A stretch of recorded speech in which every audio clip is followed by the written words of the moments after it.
So this is the SW20 Country Music Show. Myself, Carl Kendrick, the sounds of Nashville, here every Tuesday from 9 o'clock through to 11 on SW20 Radio.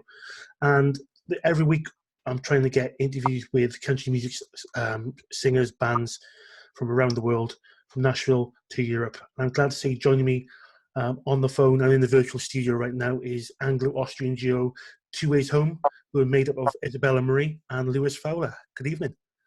Hello! Good evening. Thank you for joining me. No worries, thanks for having us. Now, I've been obviously doing research for this interview, and I'm looking through the previous stuff and listening to your last 3 EPs. And to me, listening in, like fresh, the sound is very much like Lady Antebellum, Civil Wars, Mumford & Sons. Would that be how you describe your sound around those kind of artists? Yeah. Obviously, you're an independent artist, but would you say influenced by those kind of sounds?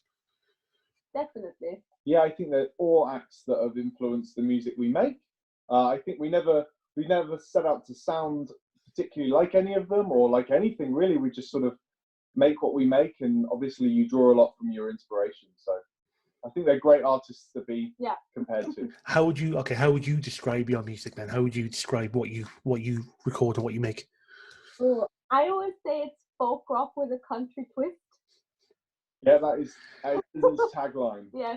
Folk rock with a country twist. And one thing I do like about this show is, I've said many times, is that we cover country across all spectrums. Country isn't just one sound or one chord sequence. It's very much, there's a spectrum from alt folk through to harder country rock. And that's one thing I love about country in particular, especially over the last 10 years. It's changed in such a massive way in terms of what people are producing and recording. And listening to your new album, Break the Silence, it's a great record. I mean, I love it. I mean, my personal favourite is Standing Still, as I tweeted in the week. That's my personal favourite. But the whole record, what I enjoy about it is it takes you places. You know, you can be listening to it in my van or on my iPhone, and you can be transported into wherever the song is taking you. And I find that brilliant. There's not many albums which do that, but Break the Silence, personally, I'm not just saying this because you're on the show, but Break the Silence is one of those albums, well, there's a few albums which really do take you on a journey. I got to congratulate you on the album. But in terms of writing it, how long did it take, and was it a long process or quite a straightforward process? Well, I think we'd made these 3 EPs, and we were writing a lot with different people anyway, with friends, people we'd written with before. And I think we knew we were working on a bigger body of work, but to actually put a mark on when we started writing through, what was the first song we wrote for the album, do you think? Tattoo? Yeah, I think Tattoo was one of the first ones. So I think if Tattoo was the first one and maybe Conquer the World was the last one we wrote, I guess we were working on it for at least a year, maybe 2 years. 2 years, yeah. Does the album, is there a theme to the album, or is it just a collection of tracks? Is there a theme to the album itself? Yeah, because we traveled quite a lot while we were making the album, a lot of the songs are kind of travel related. Mm-hmm. I think you can kind of hear that throughout the album. And we also, the weird thing is when you've got this body of work, these 10 songs, this was new for us making an album. We've done EPs, but with 10 songs, we really took a long time figuring out an order that worked and sort of tried to take you on a journey. So I guess movement is a definite theme throughout, but it wasn't a concept album. It was a collection of songs we've been writing that we felt worked together. Yeah. So you mentioned that you've done a lot of traveling. Do you find influences from those different places in the album? Is there things, sounds you might hear, or particular melodies from where you're traveling around that you sort of incorporate into the album? Would you say, have you taken any kind of influence? Yeah, so definitely from the storytelling kind of point. Tattoo is basically about this lady we met in Las Vegas, and then Out on the Road was just about traveling around America, and then a lot of the other songs were just influenced from different parts of the world, I think. Excellent. And I'm looking at last year, 2019, you did a 33 sort of in-store tour with Caf Nero, was it? Coffee Nero?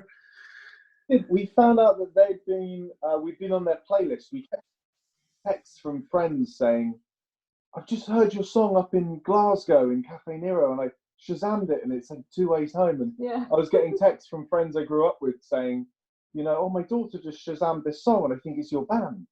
So we kind of delved into it and realised that, yeah, we've been on this playlist for a few years. Wow. And we got with Cafe Nero, and we're like, well, look, we've noticed you put on these coffee house tours with other acts. You seem to like our music. We like coffee. Can we? Seems like a great mix then. Obviously, so that obviously they were quite intimate gigs. I'm assuming in the coffee shops. Did you find that kind of intimate audience is different to play to than a bigger venue? Yes, it was a bit weird because obviously people weren't really expecting to have a band in the coffee shop suddenly. So there were a few people who weren't too pleased that we were there because they were like, we want to drink our coffee in peace and we didn't expect music. I think we learned a lot about ourselves Yeah. and which songs work to a brand new audience. Yeah. So obviously if people like your music, you know, they're going to like a lot of the songs.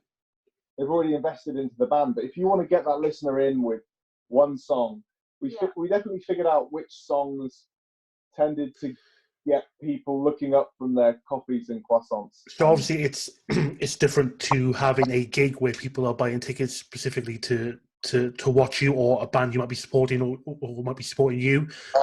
Going to a coffee shop where, as you say, people are there in the everyday business, having the coffee, doing some work on the free Wi-Fi, and then suddenly the opening chords to when your songs start up, and they're like, hang on, I'm here to have a coffee. So, like you said, it must help you though to when we go back to live gigging, that experience of having those small gigs where people don't really expect you to be there, and obviously you're trying to almost win over a unexpected crowd. But it must really help you, like you said, shape your set list a little bit differently compared to a gig where people turn up and they know you, they know your music. So it must in the long term be quite a learning experience to have that 33 coffee house tour for future gigs. Definitely. I mean, I'm so glad that we did it, and it very much made us appreciate our fans even more than we normally do. Yeah. And I feel like it's really helped us work on our banter as well. Just like things to say between songs, or like telling the story of the song. And something which is really nice was, normally you don't get to play to kids that often, because obviously in normal venues it's often 18 plus or 16 plus. But we had a lot of like younger children between the ages of like 5 and 15 who really loved the song. That was really nice to see that like the younger crowd liked it. So looking at again your bio, you were on Austrian national TV, or you will be coming up this year, is it, on Austrian national TV? What's the country music scene like in Austria? Obviously I have no experience of that. I do have Lika, who's an Austrian singer, coming up later on in the month, but what is country music like in Austria itself? It's actually quite small still, so they do have like the crossover obviously, and they get a lot of music from America. So the main radio stations play a lot of American artists, but the country music scene isn't super big yet. The key thing was actually we did the soundtrack to a movie. And so that's going to be an Austrian TV, and that's really exciting. It's like a movie about, well, it's a documentary actually. And it's about 7 women who either left Austria or came back to Austria. And it's kind of quite fitting because I left Austria when I was 18 and now I live in England. So it was kind of like that joined together. And yeah, it was really nice to have that. So for the Austrian-based country singers, is there a lot of like folk influences in that? Definitely. So, but it's been great having on you. The last thing I would ask everyone is, where do people need to look to find you on the internet and social media? What's the links? You can basically search Two Ways Home on any platform and you'll find us. Our website's twowayshome.com. Mm-hmm. But I think everything, Instagram, Facebook, Spotify, Apple Music, Tidal, any way you listen to your music, you can find us on Yeah, Two Ways Home. just 2 Ways Home, which is easy, simple. Excellent. Well, it's been great to have you both on. I wish you all success for the near future. And we're going to play the track "Prove Me Wrong" from the Break the Silence album. Thank you Amazing. very much. You. Okay, and I'll speak to you again soon. Thank you for being on. And that was Two Ways Home.